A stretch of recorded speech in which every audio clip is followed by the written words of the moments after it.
Salve, guardião do Redentor e esposo da Virgem Maria. A vós Deus confiou o seu Filho. Em vós Maria depositou a sua confiança.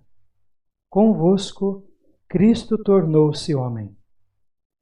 Ó bem-aventurado José, mostrai-vos Pai também para nós e guiai-nos no caminho da vida. Alcançai-nos graça, misericórdia e coragem, e defendei-nos de todo o mal. Amém. Olá, tudo bem com você? Uma grata satisfação iniciar este caminho justamente no mês de março, um mês dedicado a São José, esse caminho onde carinhosamente nós vamos olhar para esta figura que é São José de uma forma um pouquinho mais aprofundada. Quero convidar você então para estes 5 encontros, onde o nosso percurso será olhar, primeiro a partir dos pontificados, os aspectos que foram dando para nós, de fato, fazendo vir à tona alguns aspectos da identidade de São José e por isso tornar uma figura tão importante no coração da igreja moderna, contemporânea, de todos os tempos. Depois vamos olhar São José na Sagrada Escritura, a partir da Sagrada Escritura, Antigo e Novo Testamento.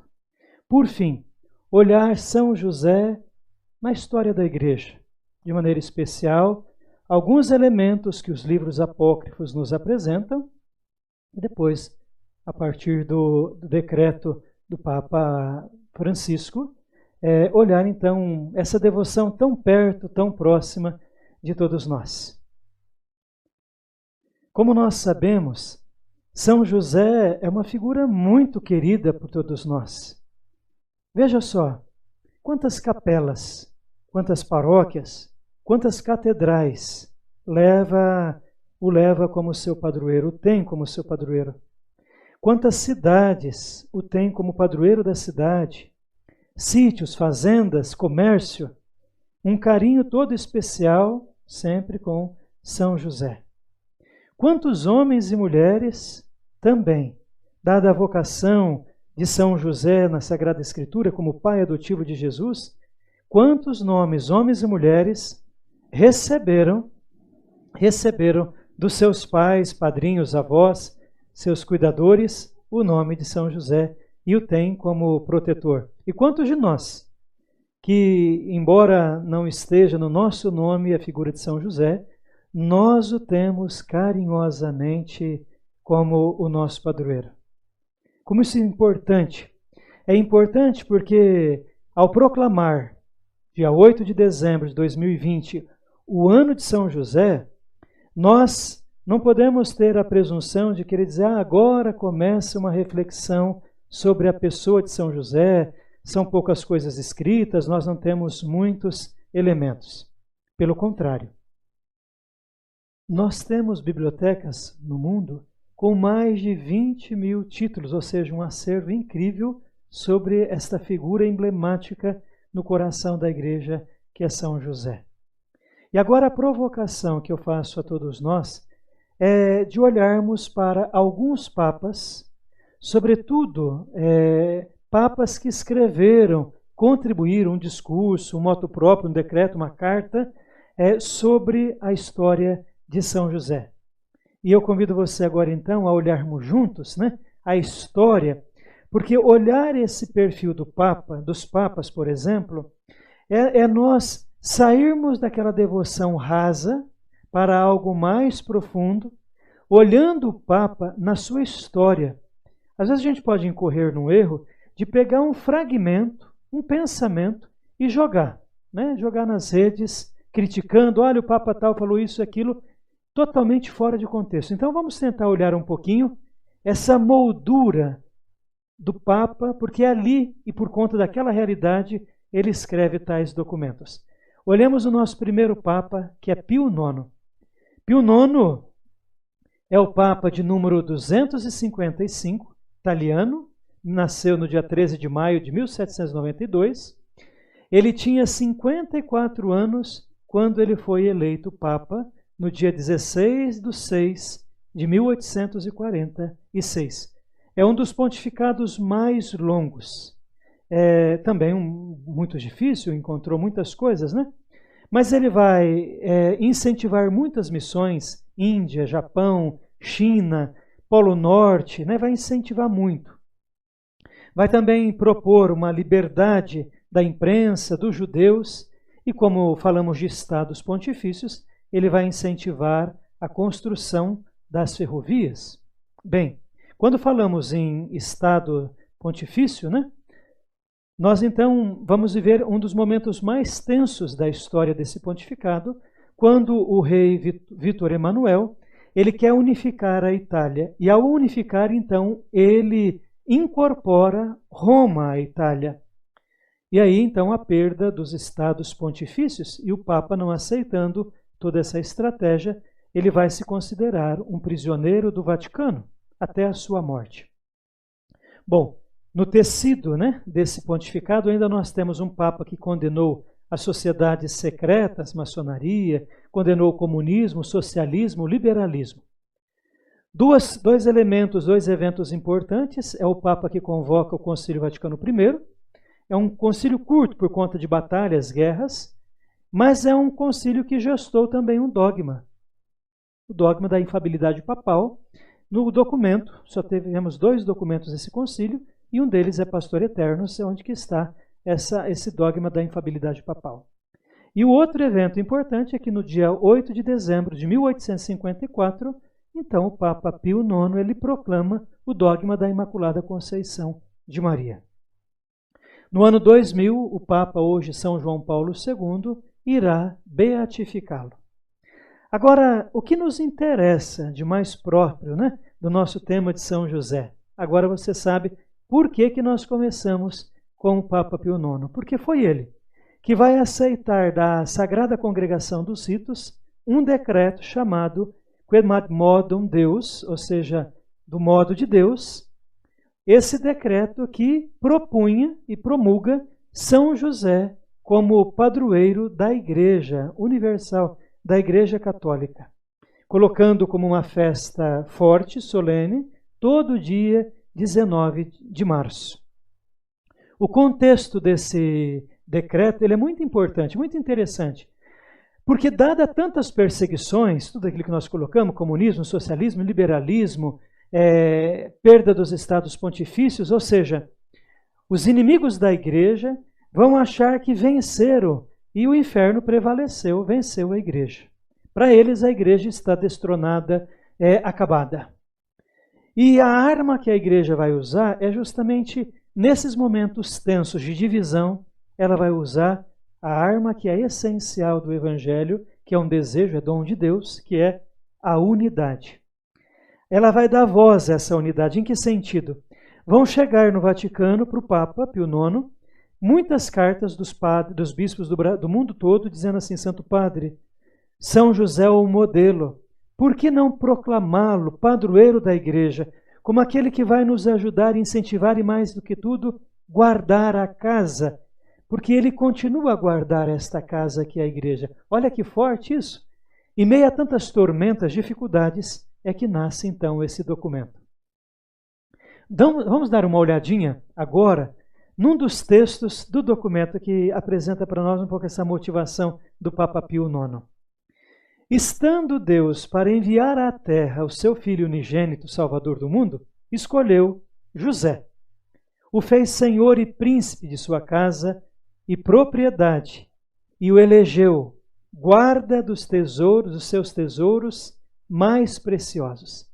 Aqui nós temos, irmãos e irmãs, a primeira peça do nosso mosaico. Imaginemos um mosaico que nós vamos montar aí a figura de São José. Veja a força. No tempo oportuno, então Deus escolhe, primeiro elemento, não é qualquer jeito, não é qualquer um. Assim como Deus escolhe, se a gente olha o Antigo Testamento, as escolhas de Deus, ele escolhe muito bem esse homem, o José de Nazaré, para que função? Para ser o guardião dos bens mais preciosos seus, que é a Virgem Maria e o próprio menino Jesus. Guardião. E o fez príncipe, né? Desta casa da Sagrada Família. Então, lindo essa passagem. E eu quero convidar você a continuar a olhar esse texto bonito que o Papa escreve no decreto, né? Que ele assina esse decreto. E aquele que tantos reis e profetas desejaram ver, José não só viu, mas com ele conviveu e com paterno afeto abraçou e beijou. E além disso, nutriu cuidadosamente aquele que o povo fiel comeria como pão descido dos céus para conseguir a vida eterna. Então olha que bonito, né?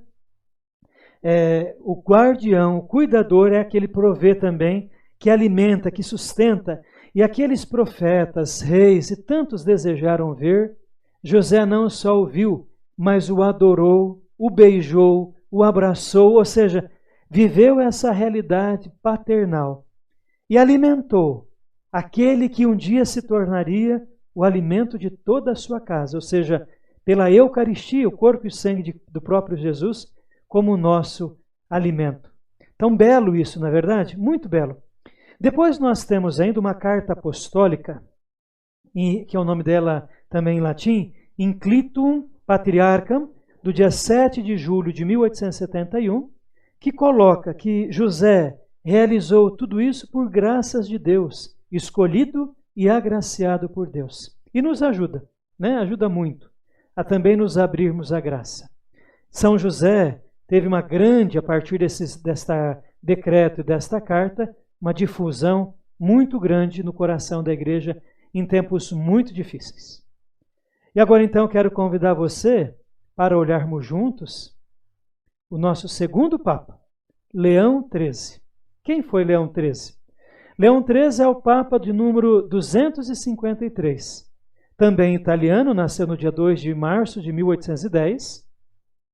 Ele foi eleito Papa um pouco de idade avançada.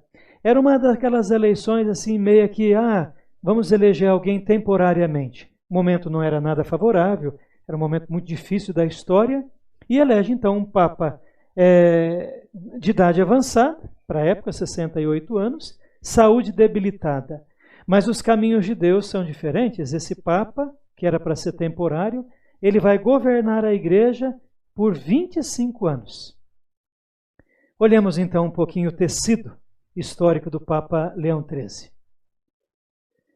É um pontificado de grandes transformações da igreja, ele promove muitas transformações, e a proposta dele não é dar anátemas, né? Condenar, mas a primeira intenção dele é dialogar com tudo aquilo, com aquelas correntes daquele tempo da modernidade, porque ele é o primeiro Papa considerado da era moderna, né? Ele vai dialogar. E pelo simples fato dele dialogar, que é um dom de Deus também, a virtude, né? Dialogar, ele vai ser considerado marxista, porque um Papa capaz de dialogar com o socialismo, com o liberalismo, com correntes assim, sistemas, né? Tão marcantes para a época, mas ele vai dialogar. Uma das encíclicas, e muitas encíclicas, como a Rerum Novarum, o Papa ele vai ser muito incisivo, uma voz profética da igreja, tocando em temas que dizia para todo mundo, não só para o mundo católico, né? Como a abolição dos escravos, como também o capitalismo duro, né? E todas as consequências desse capitalismo que gerava, né? Um excesso do capitalismo que gerava uma concentração do capital na mão de poucos e uma pobreza extrema da grande maioria de todos os povos. E por isso mesmo considerado marxista, porque toca responsabilizando as pessoas, os sistemas, né? Então é muito forte tudo isso. Então veja, ele não só rejeita, embora proponha conversa, diálogo, não só rejeita o socialismo, mas ele responsabiliza o capitalismo pelas questões sociais, os desastres, e vai propor uma verdadeira política social, que inspira, inclusive, a doutrina social da Igreja. Agora, veja que interessante, gente. Embora seja um Papa que propõe dialogar não significa aceitar as outras coisas tais como elas são. Dialogar significa se aproximar e olhar, conversar, não é? Dar espaços. uma coisa que ele jamais aceitou era barganhas com um princípio básico que era o respeito humano. Por isso as suas lutas extremamente importantes ali, né? E nessas lutas ele vai incentivar os trabalhadores a se organizarem, a dizerem: os cristãos precisam deixar-se fecundar e transformar pelo Evangelho, e nesses ambientes onde eles estão, é preciso ali, à luz do Evangelho, transformar todas as realidades. Então, ele propõe essas organizações, todo mundo. Bem, o que nos interessa do Papa Leão XIII enquanto documento, né, sobre São José? Ele vai escrever o documento mais amplo que se tinha até então, escrito por um Papa em honra a São José, que chama Quamquam Pluris, embora muitos, né? Então, 15/8/1889 é esse documento do Papa, sobre a necessidade de se recorrer a São José, a proteção dele, nas dificuldades temporais. Ou seja, o tempo não é fácil, é difícil, tem tantas coisas acontecendo, numa nova era, mudança de época, e é preciso recorrer a esse homem porque ele inspira muitas, muitas coisas. E o Papa vai dedicar o mês de março, né, inteiro, promover essa dedicação a São José. Vejamos um trecho dessa carta tão importante. Diz assim o Papa: em tempos difíceis, especialmente quando o poder das trevas parece tentar de tudo em dano da cristandade, hoje vemos, de fato, vir diminuída em muitos a fé, que é o princípio de todas as virtudes cristãs, esfriar-se a caridade e as novas gerações degradar-se nas ideias e na conduta. Vemos a luta que de toda parte se faz a Igreja de Cristo com violenta perfídia, a guerra atroz contra o papado e as tentativas sempre mais declaradas de derrubar os próprios fundamentos da religião. Então, olha que momento tenso, né? As pessoas perdem a fé, diz ele, estão perdendo a fé, a crença, têm esfriado a caridade, porque se associam algumas coisas e diz: caridade não se deve fazer mais. A igreja está sendo acusada, o pontificado está sendo acusado, e querem destronar a igreja de tudo e de todos, né? Então, diante de tudo isso, diz o Papa, São José, ele pode nos ajudar enquanto remédio para a igreja. Depois tem uma outra passagem, o Papa diz assim: sabemos, né? Ele começa dizendo assim: sabemos que a dignidade da Mãe de Deus é altíssima e que não pode haver uma maior, mas dado que entre a Beatíssima Mãe de Deus e São José existe um verdadeiro vínculo matrimonial, é também certo que São José, mais do que qualquer outro, se aproximou daquela altíssima dignidade que faz a Mãe de Deus a criatura mais excelsa. Então aqui, segunda peça do nosso mosaico. O Papa diz assim, olha, a dignidade da Mãe de Deus entre as criaturas está aqui, é a primeira, é toda bela, toda pura, santa, mas entre as outras criaturas, a que mais se aproximou da criatura perfeita, bela, que é Nossa Senhora, em detrimento de Jesus Cristo, né? O que deveria vir a acontecer com ela. Então, a criatura que mais se aproximou é São José. Então, olha que elemento bonito para a gente dizer, São José não era um qualquer homem. Deus o escolhe, né? Para ser aquele que cuida da casa. E continua o Papa ainda num texto bonito, vai dizer assim, portanto, se Deus deu José como esposo a Maria, deu não só como companheiro de sua vida, testemunha de sua virgindade e tutor da sua pureza, mas também como participante, por força do vínculo conjugal, da excelsa dignidade da qual ela foi adornada. Além disso, ele eleva-se entre todos em dignidade também, porque, por vontade de Deus, foi guarda e, na opinião de todos, pai do Filho de Deus. Em consequência, o Verbo de Deus foi humildemente submisso a José, obedeceu-lhe e prestou-lhe a honra e o respeito que o filho deve ao seu pai. Então aqui o Papa ele fala, né, desta dignidade de José como alguém que participa desse projeto de salvação. Não é alguém colocado simplesmente uma peça nesse cenário do presépio, mas é alguém que está... E se você notar, vamos ver isso no Evangelho depois, nos outros vídeos, José sempre está com Maria e Jesus. Sempre, sempre, sempre. Então, aqui, queridos irmãos e irmãs, vendo essa beleza, essa autoridade de São José, essa dignidade que o Papa eleva também e dá a São José, né, como um guarda, alguém que cuida da casa, né, e alguém que é próximo daquela perfeição entre os homens criado. Então ele diz, São José pode defender a igreja hoje, porque assim como Deus o confiou para coordenar a casa, os bens preciosos, a igreja é um bem precioso de Deus, e São José continua sendo o padroeiro dessa igreja e protetor dos bens preciosos. Assim nós entramos agora no terceiro Papa que nos interessa. O Papa Bento XV, então, é o Papa de número 259. Ele nasceu na Itália também, em Gênova, dia 21/11, né, de 1854. E o pontificado dele vai ter início no dia 31/8 de 1914. Bom, alguma coisa que chama atenção é que apenas depois de 3 meses que ele tinha se criado cardeal, ele já foi nomeado Papa. Era uma pessoa de mente brilhante, muito capaz de dialogar.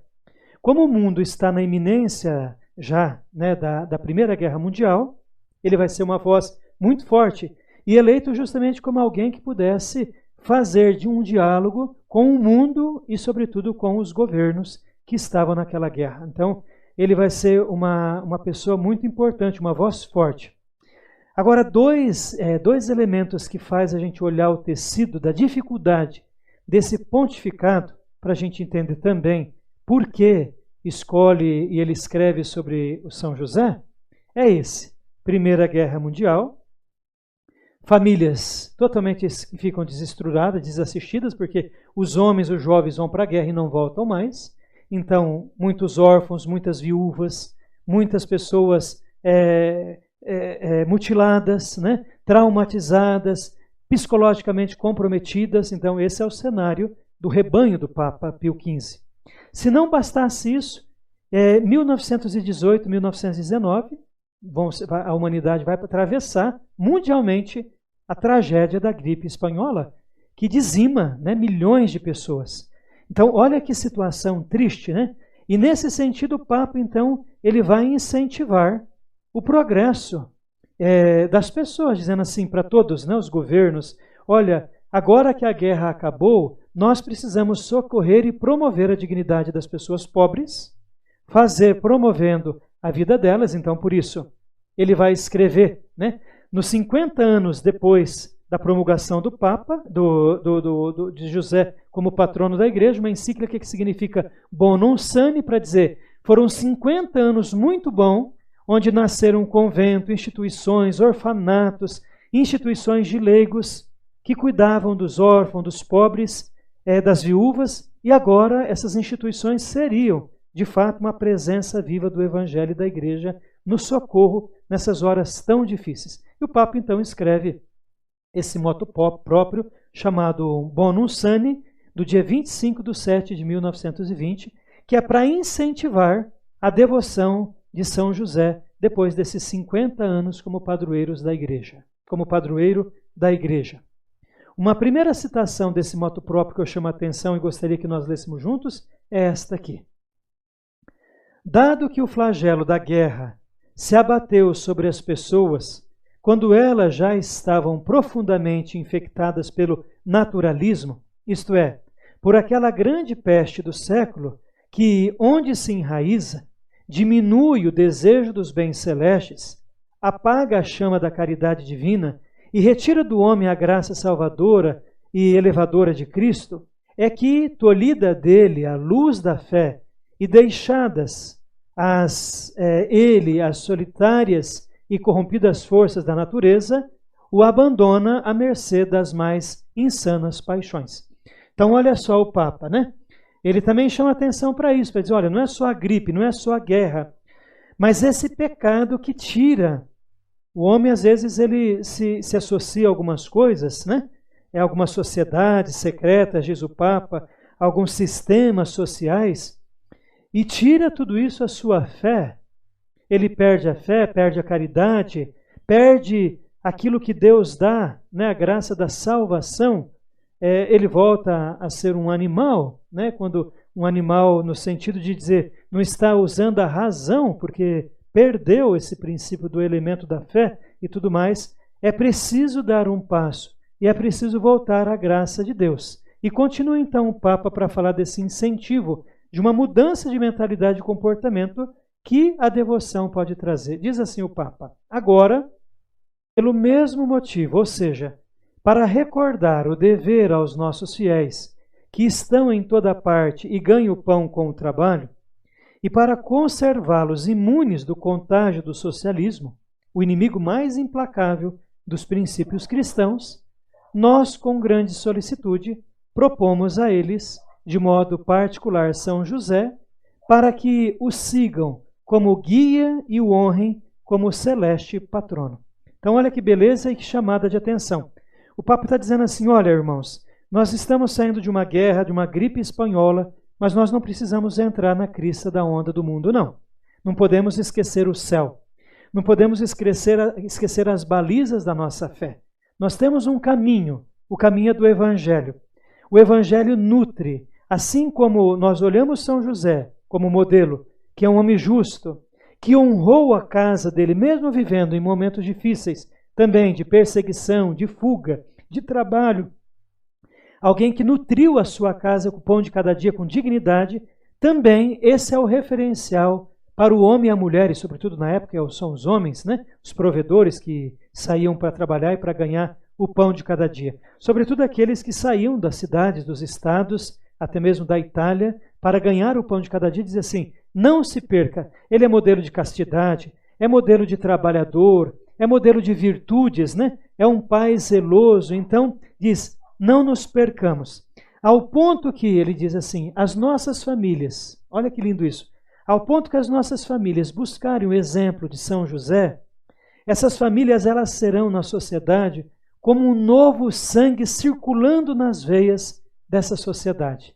Então olha que bonita, a igreja, as famílias enquanto igreja doméstica, nutrida pelo Evangelho, a exemplo de São José, ela vai ser aquele sangue novo circulando por todo o corpo da sociedade, promovendo um novo tempo. Isso é muito bonito, bonito mesmo. E o Papa, então, vai incentivar para isso muito o mês de março como um mês muito forte. Além do mês de março, ele vai dizer assim, olha, é preciso, como São José, assistir os doentes, porque Maria e Jesus assistiu quando ele estava doente, então se incentiva agora, por exemplo, o ano de São José, o desejo de visitar doentes, de fazer um trabalho desse, né, em casas, em hospitais e tudo mais. E o terceiro, ele vai incentivar a oração pedindo pela boa morte, rezando pelas almas do purgatório e pedindo que, quando chegar a nossa vez, estejamos um pouco mais preparados. Bonito tudo isso, não é verdade? E a nossa caminhada continua. Nós vamos ver agora mais um Papa. Nós vamos ver agora Pio XII. Então, quem foi Pio XII? É o Papa de número 260, também um italiano, de Roma. Nasceu no dia 2 de março de 1876. O pontificado dele foi de 19 anos. Teve início no dia 2/3 de 1939. É um pouco o tecido histórico dele, né? desse pontificado. Então veja só, ele vai enfrentar a iminência da Segunda Guerra Mundial. E é interessante que ele tem um pensamento que diz assim, antes de começar a guerra, tentando motivar os governos e tudo mais, né? Ele vai dizer, gente, nada se perde com a paz. Tudo se perde com a guerra. Então, uma voz totalmente contrária a isso, né? E ainda no tecido histórico, ele vai ser uma oposição crescente contra o comunismo, né? Essa nova ordem política e social que surge. Mas, ao mesmo tempo, ele vai ser capaz de reconhecer as novas tecnologias, como a TV. É o primeiro Papa que fala diante da TV, usando a TV, isso em 1954. Vai usar todos os recursos, telefone, imprensa, rádio, TV, para fazer a mensagem, sobretudo a mensagem de paz, chegar em todos os caminhos. Em 1950, ele vai promulgar o dogma da Assunção de Maria, algo que toca para nós direto, algo bem bonito, é que ele vai incentivar, por conta da Segunda Guerra Mundial, porque depois que acaba a guerra, voltam-se totalmente quem volta para casa, né? Muitos lares desestruturados de novo, sem pais de família, aquela tristeza, né? Soldados que foram embora tinham deixado as mulheres grávidas, não voltam mais, enfim. Mas um novo começo precisa, ele vai dizer assim: esposos, eu aconselho vocês a colocarem sobre o manto de São José as relações de vocês, o casamento de vocês, a fim de que São José se torne o padroeiro dos seus lares e do trabalho. E é aí que São José, em 1955, vai instituir São José Operário, né? E aí a festa anual de São José Operário. Isso, então, nós temos com o nosso Pio XII a festa instituída de São José Operário. E nós temos, então, uma homilia, né? Que é uma parte da oração dele, na verdade, que eu quero convidar você agora para ler, que bonita que é essa parte da oração.